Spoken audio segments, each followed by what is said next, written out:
ముఖ్యంగా వివిధ వైరస్ల పట్ల జాగ్రత్త వహించాలి. వైరస్ అంటే ఒక రకమైన ప్రోగ్రామింగ్ సాఫ్ట్వేర్. కంప్యూటర్ వైరస్ అనేది మానవులకు వ్యాపించే రోగకారక వైరస్ కాదు. దీనిని ముఖ్యంగా ఇతరుల కంప్యూటర్లోని సమాచారాన్ని దొంగలించడానికి, కంప్యూటర్ సాఫ్ట్వేర్లను పాడు చేయడం కోసం దీనిని తయారు చేస్తారు. ఇటువంటి వైరస్లు కొన్ని ఇంటర్నెట్ వెబ్సైట్లలో ఉంటాయి. మనం కొన్ని సమాచారాలను పొందే క్రమంలో వైరస్ కూడా సిస్టంలోకి వస్తుంది. వైరస్ ఇంటర్నెట్ వెబ్సైట్లో కొన్ని పాటలు, ఫోటోలు లేదా కొన్ని ఫైల్స్ మరియు వీడియోలు డౌన్లోడ్ చేసుకున్నప్పుడు వాటితో పాటు మనం వాడే సిస్టంలోకి చేరిపోతాయి.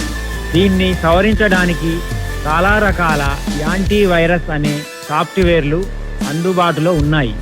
వీటిని మనం వాడే డివైస్లో ఉంచుకోవడం వల్ల వైరస్ల వలన నష్టపోకుండా ఉండవచ్చు. ఇవి వైరస్లు రాకుండా నివారిస్తాయి.